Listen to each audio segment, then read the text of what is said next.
Hello guys, tiwalan po natin ngayon tinola. Tinolang manok. Ito po yung sangkap niya.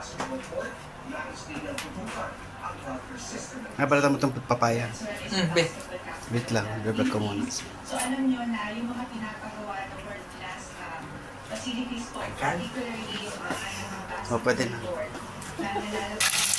Guys, gusto na natin yung mga parang buto ng mga sibuyas sa kanila. Yung guys yung papaya.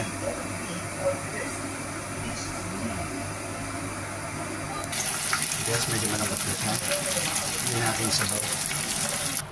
Yung guys, nakulo na siya. Lagyan natin yung papaya.